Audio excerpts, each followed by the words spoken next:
ఇప్పుడు game changer movie break even అవుతుందా అవ్వదా? నైజాంలో కానీ సీటెడ్లో కానివ్వండి, లేకపోతే ఆంధ్ర తెలంగాణ అన్నిట్లో కలుపుకొని అవుతుందా అవ్వదా? బ్రేక్ ఈవెన్ అవుతే మాత్రం పక్క సినిమా హిట్ టాక్ వస్తుంది.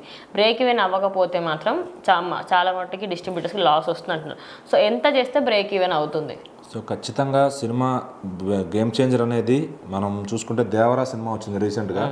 దేవరాకు ఒక మెట్టు ఎక్కువ ఉంది, పుష్ప అనే దానికి ఒక మెట్టు తక్కువ ఉంది. ఎందుకు అంటే ఇన్ బిట్వీన్ పుష్ప అనే సినిమా ఏంటంటే ఎవరైతే సినిమాని అమ్మారో ప్రొడ్యూసర్స్ చాలా భారీ రేట్కి అమ్మారు. ఏపీ మొత్తం కూడా లాసే వచ్చింది. సో నైజాంలో ఎట్లా కొట్టుకుపోయింది, కానీ తెలంగాణ మొత్తం ఏపీలో భారీ లాస్ వచ్చింది. పుష్ప 1కే వచ్చింది, పుష్ప 2కి భారీ లాస్ వచ్చింది. సో మరి ఇప్పుడు ఏంటంటే దేవర అనేది వాళ్ళ ఫ్యాన్స్ నిజంగా టాక్ అటు ఇటు వచ్చినా కానీ వాళ్ళు లాగారు సినిమాని ఎక్కడ కూడా తగ్గకుండా. చాలా అంటే 6 years తర్వాత వచ్చిన సినిమా కాబట్టి వాళ్ళు పుల్ చేసుకున్నారు. సో ఇంకా ఏంటంటే ఇప్పుడు వాళ్ళు నిలబడ్డారు చెప్పాలి అంటే హిట్ చేసుకుని. సో అది ఒక ఫ్యాన్స్కి ఉండాల్సిన ఇది. సో అల్లు అర్జున్ గారికి ఏంటంటే మనకి చిన్నపిల్లలు తప్ప పెద్దవాళ్ళు ఫ్యాన్స్ వీళ్ళు ఉన్నారు అని చెప్పుకుని రికార్డులు పెట్టేవాళ్ళు చాలా తక్కువ మంది ఉన్నారు అనమాట. ఆయన వర్క్ ఆయనే చేసుకోవాలి, ఆయన మాఫియా ఆయనే నడుపుకోవాలి ఇక్కడ. సో ఇప్పుడు రామ్ చరణ్ గారి టర్మ్ వచ్చింది కాబట్టి వీళ్ళు ముగ్గురు ఒకే పొజిషన్లో ఉన్నారు చెప్పాలి అంటే. సో నిర్మాతలు అమ్ముకునే రేట్ అటు ఇటు అవ్వచ్చు, బట్ బాక్స్ ఆఫీస్ దగ్గర వచ్చే ఇన్కమ్ మటుకు ఒకే రేంజ్లో ఉంటుంది. సో ఖచ్చితంగా game changer pre release business అనేది 130 కోట్లు దగ్గరలో అయ్యింది అటు ఇటుగా. సో ఏంటంటే ఇప్పుడు తెలంగాణ ఓన్లీ తెలంగాణలో 72 ఐ థింక్. సో 72 ఏపీలో 72 రావాలి, తెలంగాణలో 32 crore. సో పుష్ప ఆల్రెడీ నాకు తెలిసి డే 1 దగ్గర 30 crore ఉంది తెలంగాణలో. సో ఏంటంటే చాలా భారీ అంటే 100 కోట్లు తీసుగా అమ్మారు అనమాట సినిమాని. సో ఎక్కువ కొటేషన్ అనేది ఎక్కువ చేసుకుంటారు. సో మాకు ఇంతకు కావాలి, మేము ఇంతకు అమ్ముకుంటాం ఆ నమ్మకం సినిమా వచ్చే ముందు. బట్ ఇక్కడ వచ్చినవాడు రామ్ చరణ్ అనేవాడు బాక్స్ ఆఫీస్ కింగ్ అని మర్చిపోతున్నారు. మీరు 10 రూపాయలు ఉన్న రోజుల్లోనే చాలా లాభాలు తెచ్చిపెట్టాడు ఆయన.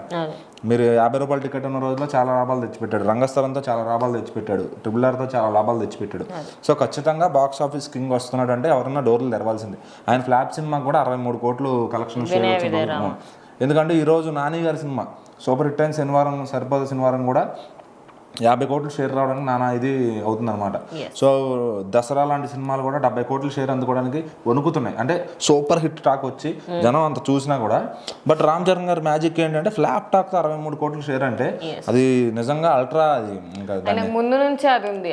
ఫస్ట్ మూవీ నుంచి అయినా ఇప్పటి వరకు అది కంటిన్యూ చేసుకున్నారు. ఆయన ఖచ్చితంగా బ్రేక్ ఈవెన్ అయినా అవ్వకపోయినా హిట్ టాక్ సంపాదించుకొని మాక్సిమం ఏరియాస్ లో ప్రాఫిట్స్ సినిమా ఎట్లా ఉన్నా కూడా అవుట్ ఆఫ్ ద టాక్ ఆయన సినిమా ఆడుతుంది. ఎందుకంటే మాస్ జనాల్లో అంత విపరీతమైన అభిమానం ఉంది ఆయన అంటే. సో ఒకప్పుడు చిరంజీవి గారు బాలకృష్ణ గారు తర్వాత ఈ జనరేషన్లో అంత మాస్ హీరోలు అయింది ఎన్టీఆర్ గారు రామ్ చరణ్ గారు అని చెప్పొచ్చు. సో ఖచ్చితంగా వాళ్ళిద్దరూ RRR తర్వాత దేవరా ఆయన పాస్ అయ్యాడు. ఇప్పుడు ఈయన టైం వచ్చింది ఎగ్జామ్ ఖచ్చితంగా. సో అందరికీ కూడా టెన్షన్గానే ఉంది ఏపీటీఎస్ మొత్తం కూడా. సో యాజ్ ఆఫ్ నౌ ఎక్స్పెక్టెడ్గా అయితే మొత్తం అనుకున్న బిజినెస్ అయితే అయిపోతుంది, ఎందుకంటే పండగ సీజన్ కాబట్టి. సో ఇంకా ప్రాఫిట్స్ కూడా వచ్చే అవకాశం అయితే ఖచ్చితంగా ఉందన్నమాట. సో యాజ్ ఆఫ్ నో ఉన్న బిజినెస్ రికార్డ్ నెంబర్ అనేది చెప్పొచ్చు 130 కోట్లు బిజినెస్ అనేది. సో ఇంకా వరల్డ్ వైడ్గా నాకు తెలిసి దగ్గర 450 కోట్ల రేంజ్లో బిజినెస్ అయ్యింది. సో ఆ డీటెయిల్స్ ఇంకా రావాల్సి ఉందన్నమాట, కన్ఫర్మ్ రాలేదు.